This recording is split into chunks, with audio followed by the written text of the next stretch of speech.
So, welcome to this full moon reading. We have a 4-card spread, which I'm going to run through, and I think I'm going to do so a little bit more efficiently today for a specific reason, that some of you know. The first 2 cards that came up in this full moon spread were these 2 reversals, the Chariot reversed and the Knight of Pentacles reversed. And there is an overlap of energies inside of these 2 cards. There's a story which they tell us together.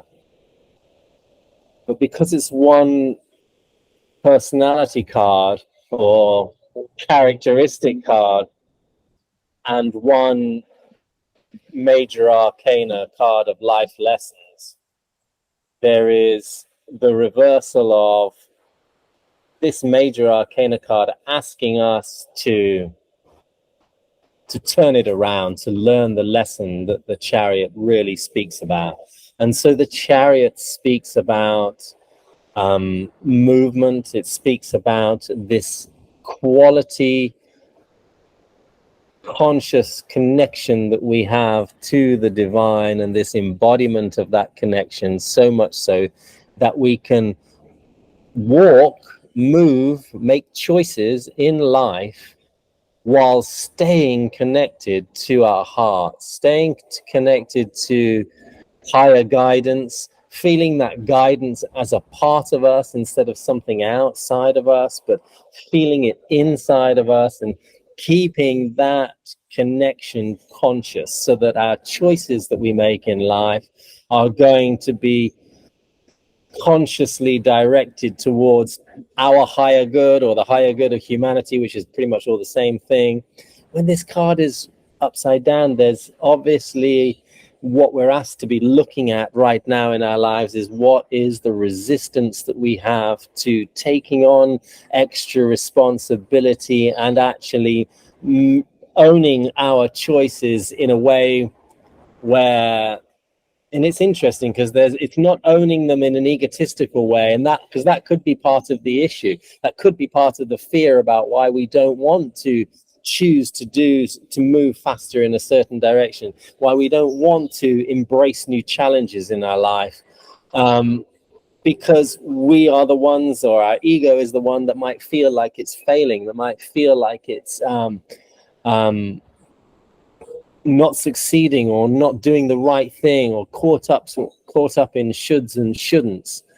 And so this is a card which says, hey, stay connected to your higher truth, and because it's not the ego that needs to be making all the decisions. It's not your habits, your habitual way of thinking, your programmed mind that needs to make the choices in your life. You need to be guided by what is a more deeper and more sincere aspect of yourself, a sincerity which we find hard to stay connected to consistently, persistently.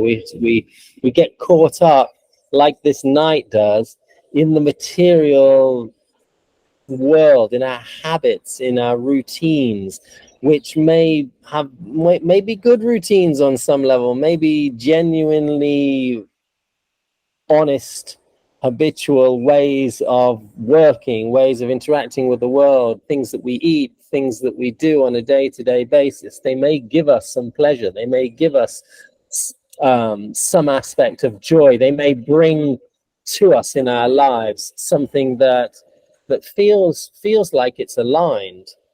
But there's something after a while, and I was just speaking about this, that after a while, some of our habits needs to change. We need to branch out. We need to break free. We need to open up. We need to expand. We need to tread new ground. We need to choose new paths. We need to open up ourselves to making slightly different choices that will have different outcomes, not the same stubborn choice that will give us the same outcome over and over again. And in order to break that mental routine of being in a habit and being in a habitual pattern and program, we need to start thinking outside of the box, and we need to embrace what can be seen as something a little bit different than what we've been doing. And that difference is naturally going to look on the surface as if it's something challenging, as if it's something not known, a little bit unsure. And when we become unsure about it, because it reflects a certain amount of, well, I don't know where that choice will take me, what this path will bring for me in my life. So, hey, it's safer to stay in the known, to stay in the mundane, the monotonous, the habitual, the energy of being a little bit stuck and stagnant. And it's safer, definitely, than branching out and daring to do something a little bit different and a little bit new. So, if we're going to move forward, and if we're going to challenge ourselves, and there's a challenge of the dark and the light and the good and the bad, and sometimes we've got to challenge ourselves in a good way, in a positive way, in a beautiful way, and sometimes we've got to challenge ourselves in a difficult way, in a challenging way. Sometimes we've got to ask ourselves, what is it that's really going to lift me up? And other times we've got to say, what can I do that's going to stop bringing me down, that's going to, what do I have to change that's actually going to stop keeping me stagnating and procrastinating in my life in a way where I can branch out and actually take a new breath of fresh air and experience a deeper, more fulfilling life. And one of the resolution cards that comes up for this upside down dynamic of these first two cards is this page of cups that speaks about a childhood trauma that we all have, relating to our emotions and our expression of them, relating to what we feel, relating to what we dream about, relating to the purity and the innocence that the child inside of us feels. And it was taught at one time or another that that's just a childlike desire, that's just an empty need. You don't need that, that's not important. You don't.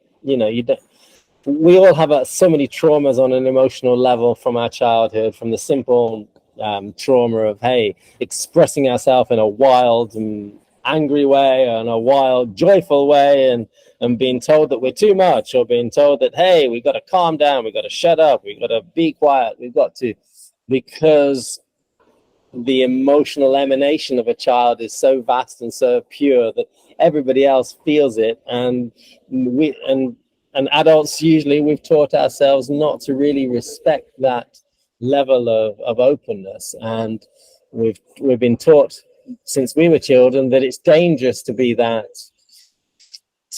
airy, to be that watery and that emotional and that sensitive and that dreamy and that daydreamy and that full of desires that are just changing from one moment to the next. A child will be like, want this next minute, and then it will want that next minute. An adult would look and go, oh, those desires aren't real, because they are so flowing, like water flowing. They change from one moment to the next.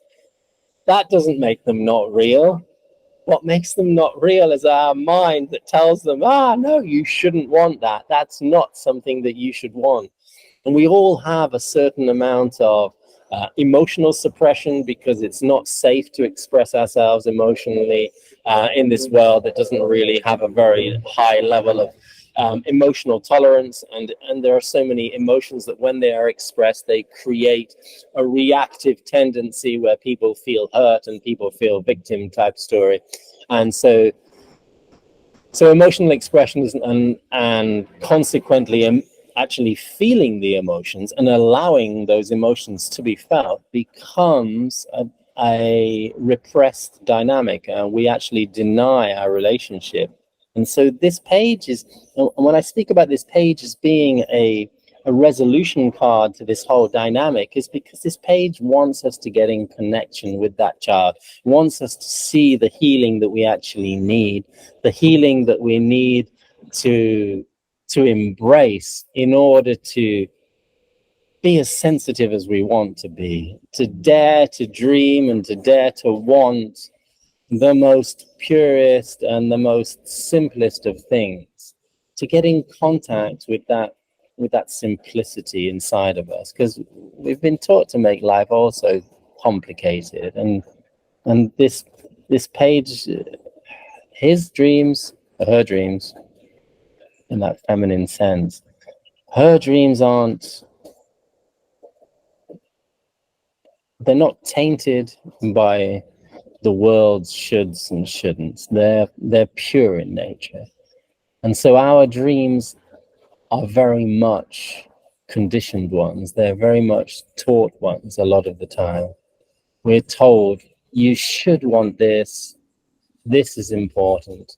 And it's these lessons that we're taught that disconnect us from what is actually really important for us, and that this page wants us to connect with in order to find what we truly desire more than anything else. And when we find what we truly desire more than anything else, then it's a little bit easier to find the motivation to actually shift through the gears, to challenge ourselves, because there's often when we need to jump into new habits, and when we need to start taking a little bit more responsibility for our choices in our life, and when we need to choose more consciously so that we can make more dynamic movement through our lives, then what motivates us is the purity of feeling that we can and the purity of desire that we can connect to say, yeah, but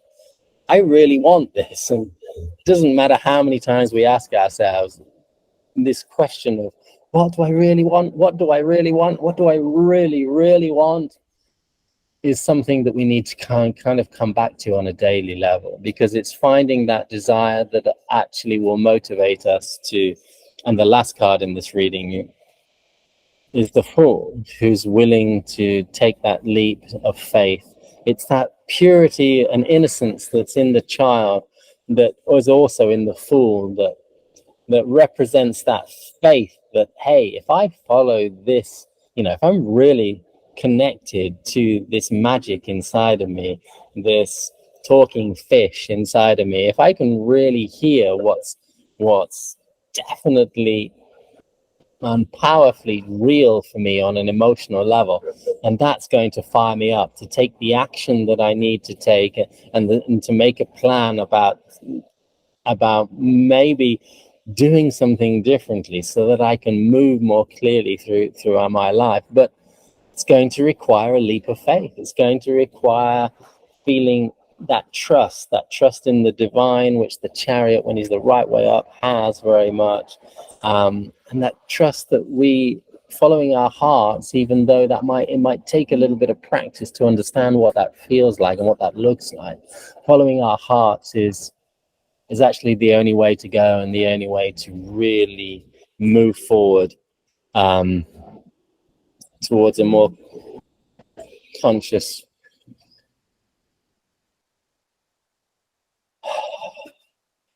life, towards a more conscious version of ourselves, and more honest. I hope this has been a wonderful reading for you. Stay connected, focus on your dreams, focus on what's really important for you. Find the courage to break those habits. Find the courage to take a greater, deeper level of responsibility. Make sure your choices are guided as well as not just from your programmed mind, but from your intuitive thoughts, and see where it takes you, and see what cliffs present themselves in front of you, ready for you to leap off. Have a wonderful day.